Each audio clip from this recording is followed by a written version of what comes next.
Well, I don't like to do this, and I think I never have on this channel, but I gotta pat the European Union on the back today, because they finally reined in this crazy pit bull that they've had on a rather liberal and long leash known as Lithuania.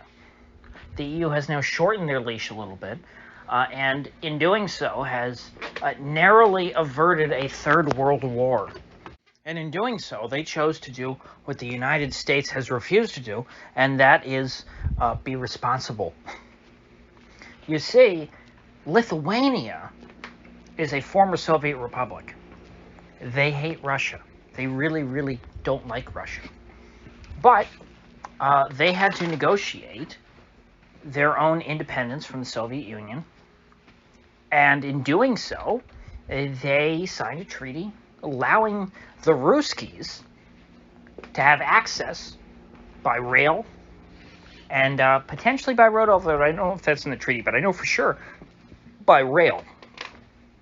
They're treaty bound to allow the Ruskies access to Kaliningrad, which, as I've said in the past, is sort of a rump leftover of former German East Prussia.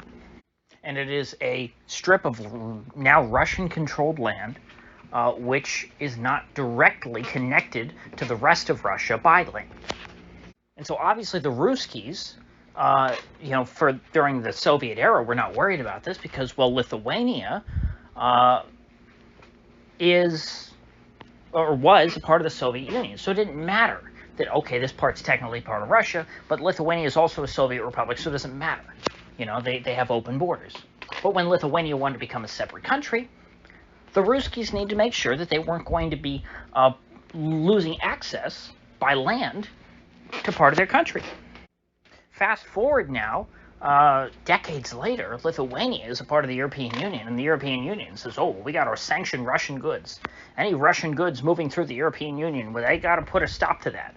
And Lithuania takes that as justification to rip up the treaty and rip up the obligations that they've had, the conditions of their independence from the Soviet Union, which were established decades ago, for some unilateral sanctions dreamed up by some Eurocrats in Brussels. And the Lithuanians say this invalidates all the treaties of the past, and the stroke of a pen from some unelected committee in Brussels is more powerful than treaties between nations. Gone are the days where treaties are the highest law of the land. And the Ruskies, of course, were not going to take this setting down. They were not going to allow Kaliningrad to be blockaded. They were going to do, a maritime version of the Berlin airlift. And I believe, if it came down to it, the Ruskies would have used force to reestablish their land corridors, and they would have annexed a strip of territory in order to link Kaliningrad to Belarus. But thankfully, the EU intervened before that could happen. And had they not, Lithuania is a NATO member state. Lithuania likely would have invoked Article 5. And then there would have been a war between the United States, a nuclear power, and Russia, a nuclear power. In fact, the top two nuclear powers in the world, by far. And in this current environment, where we have crazy, Russiagate conspiracy folks running the U.S. government, that could have very easily led to an apocalypse which wiped out most of humanity. And I don't say that lightly. I mean, this was a Cuban Missile Crisis type of situation, or at least it would have gotten there had the Lithuanians continued to escalate. But the EU put a stop to that. And you know what? It's funny. We're now almost 5 minutes into this. I didn't even say what the EU did. The EU has given Lithuania an excuse to get around this, to back themselves out of this corner, even though what they said is stupid, that, EU regulations do not overpower treaties. They do not supersede treaties between nations. The EU didn't even exist back then. Lithuania was not a member. This treaty long predates everything. But anyway, setting that aside, the EU said that their sanctions on Russia do not apply to goods being transported by rail, but they do apply to goods being transported by truck. So the Ruskies can't drive a semi-truck from Belarus into Kaliningrad, but they can take the trains again. And according to the governor of Kaliningrad Oblast, over 80% of their goods coming from Russia, from mainland Russia, are transported by rail. So this is good enough. They can make up for the difference, the loss in transportation by truck by shipping it in by boat. So is this a perfect situation? Is it did we get back to the status quo? No, but it's good enough to where the Ruskies are not going to, they're not going to say anything more about this if the Lithuanians don't, or somebody else. Well, I think it would only be the Lithuanians that have the ability to blockade Kaliningrad, as long as they don't try this again. It'd be very easy for people to call me a Russian stooge because of the position I've taken on this issue. But for the record, on Kaliningrad in general, I'm one of the few people I think in the West who knew what Kaliningrad was before this whole crisis got started. Most people that you're going to see commenting on this are going, "Oh my gosh, this is terrible. Kaliningrad is the worst thing that's ever happened. It's the worst thing since Crimea." And to that I say Crimea River. Because if you know what actually happened there and what the official Russian story is about how they acquired this territory, it's pretty screwed up, pretty effed up. I don't want to swear in a video like this, but this region known as East Prussia was originally the core of the Kingdom of Prussia. The capital, which is now called Kaliningrad, had a German name that I could never pronounce. It was a beautiful city, very old German city, very historic. Was wiped off the face of the earth during the Second World War, and the way the Ruskies tell it, all the Germans just left. They up and left one day. All the people, every single one of them, down to the last one. There was not a single German person left in East Prussia when the Red Army arrived. Now, do you really believe that? I don't either. This was a German country, really, because it was an exclave for Germany, because it had been separated from mainland Germany by the creation of Poland, but it was nevertheless a German state. And it had been ethnically cleansed. And in fact, modern-day Kaliningrad is only a fraction of old East Prussia. The rest of it, I think the entirety of the rest, was given to Poland.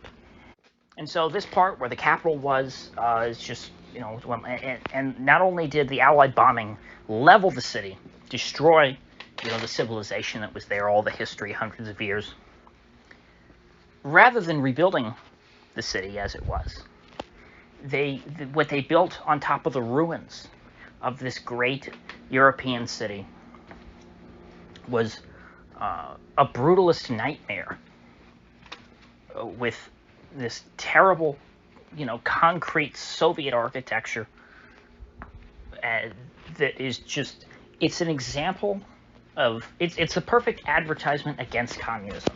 Just show this city before and after. And on a very basic and visceral level, someone who is able to see pictures of before and after of, Kongsberg, or however you say that, versus Kaliningrad today, you'll know that the Soviet Union was an evil empire. That's all you have to see. It's ugly. What they produced was ugly, and it's bad for the soul. And so I'm someone who has a particular distaste for Kaliningrad. I don't like it. But I'm mature enough to understand that the Lithuanians trying to blockade it, that the reality is that this has been a part of Russia since 1945. And the Russians are not going to give up an inch of their territory.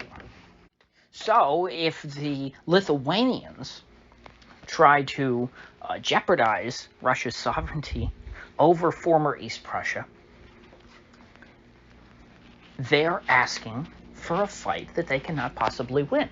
And since they know that they cannot possibly win a war with Russia, the logical conclusion is that they're trying to drag the United States into a war with Russia which would lead to the end of modern civilization. And so I'm very happy to say that the Russians won this exchange. They won. They got the EU to capitulate. They got the EU to smack down Lithuania, and they got the Lithuanians to back down. And that's a good thing for everyone.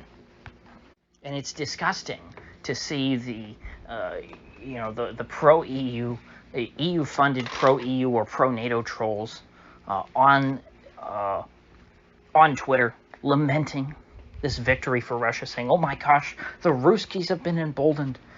This was the last stand. We had to, blockade them in Kaliningrad because, that would help Ukraine, because what Ukraine really needs is a third world war." I mean, it's literally like these people, if they can't have Ukraine, they're going to break all the toys. They're just going to break everything. They're going to throw a temper tantrum and literally turn the planet into a sheet of glass. These people who are so concerned about climate change are willing to provoke a nuclear war. That's how you can be sure that our leaders of today, if you look at them, versus people in the past, like let's say the leaders that existed in the 40s and 50s and 60s, and you say, our leaders today, are they of the same caliber as the folks back then? You can confidently say no, because even if you had people who were engaged in brinksmanship back then, they didn't do it over things that were this stupid. And frankly, they knew when to back down. And you know what? Let me stop myself, because the EU did back down here. But the EU is not a military bloc. The EU were not the ones who were directly implicated here. It would have been the United States. The United States should have been the ones to step in, because the United States is the leader of the Western world, militarily, economically, and yes, politically, despite what the EU might want to fancy itself. So the EU shouldn't have stepped in here. Now you could say, well, the EU was acting as America's proxy because Lithuania was using the EU's justification, and so, maybe America intervened behind the scenes to get the EU to do this. Frankly, I don't believe that.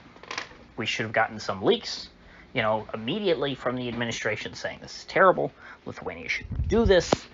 They are not conducting themselves in a manner incumbent upon a NATO state.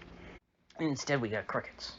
The United States was happy to implicitly encourage Lithuania to engage in this behavior, this dangerous behavior. So, if only for today, let us all celebrate Russia's victory. With that said, I will see you folks back here tomorrow.